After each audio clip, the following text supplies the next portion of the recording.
তিনি আজ মৃত্যুর পথযাত্রী হয়ে গেলেন।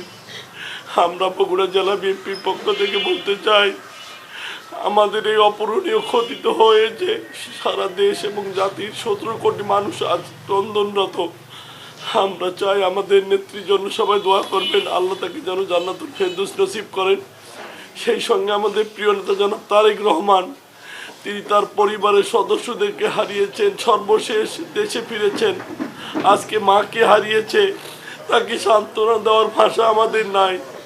আমরা বগুড়া জেলা বিএনপির পক্ষ থেকে শুধু বলতে চাই, আল্লাহ তুমি তাকে শোক সহিবার শক্তি দাও এবং শক্তি দিয়ে দেশ এবং জাতির সেবা করার তৌফিক করে দাও।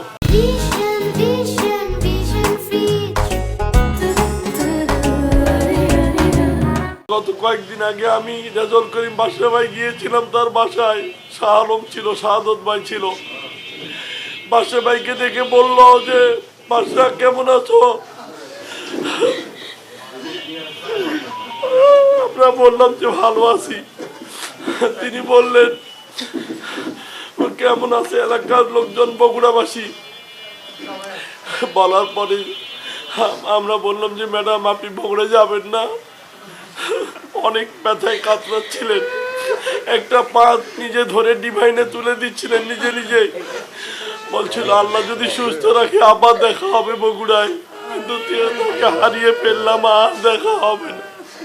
হয়তো সে যাত্রায় তার জানাজায় উপস্থিত হতে পারবো, কিন্তু তার কথা আর জীবনে কোনোদিন শুনতে পারবো না। দোয়া করি আল্লাহ পাক তাকে জান্নাতুল ফেরদৌস নসিব করুন। কথা বলার মতো শক্তি কারো আছে কিনা জানা নাই। আজকে সারা বাংলাদেশের মানুষ কাঁদতেছে। আপনি বাড়ি ঘরে যান, আমরা তো নেতা কর্মী, আলাদা বিষয়। প্রত্যেকটা গরিব মাঝিরা কাঁদতেছে, সারা বাংলাদেশ কাঁদতেছে। এই মুহূর্তে আমি কিছু বলতে পারছি না ভাই। আরে বলবো,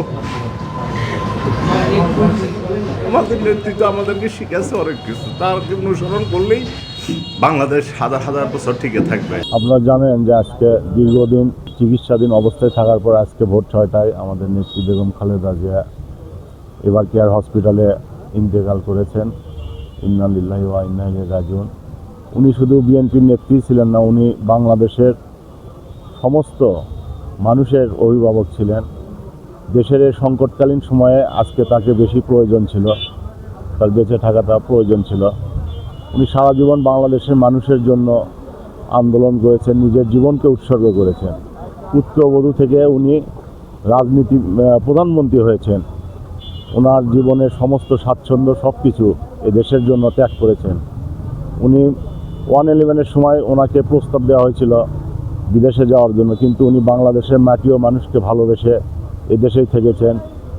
আওয়ামী সরকারের নির্যাতনের শিকার হয়েছেন, তবু উনি দেশ ছাড়েননি। আজকে তার মৃত্যুতে শুধু বিএনপির পরিবার নয়, সারা বাংলাদেশ অভাবনীয় ক্ষতির সম্মুখীন হলো, গণতন্ত্র প্রশ্নবিদ্ধ হলো।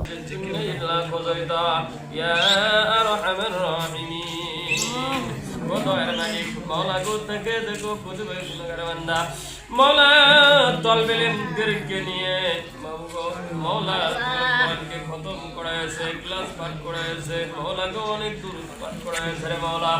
মাহমুদের সর্বহাদিয়া সোনার মদিনা হযরত মুহাম্মদ সাল্লাল্লাহু আলাইহি ওয়াসাল্লামের মুবারক পৌঁছায় দাও মৌলা গো। বিশেষ করে দেশনেত্রী বেগম খালেদা জিয়া মৌলাকে আজকে সকালে 5টার দিকে ইন্তেকাল করেছে। মৌলা তার আত্মার মাগফিরাতের জন্য স্বজন ভাই আর একজন আঙ্কেল ভাই তাদের ফ্যামিলি থেকে কোরআন খতম করে নিয়েছে। মাওলা গো তুমি তার এই খতমের সওয়াবটুকু তার রূহ মুবারকে পৌঁছায় দাও। মাফ করে তুমি তাকে জান্নাতি হিসেবে মানুষ হিসেবে কবুল আর মঞ্জুর করিয়ে নাও। মাওলা যেই মানুষটা তার সন্তান তারেক রহমান মাওলা গো মানুষের চক্রান্তের বাইরে অনেক বছর ছিল, সাহস করে দেশে এসেছে।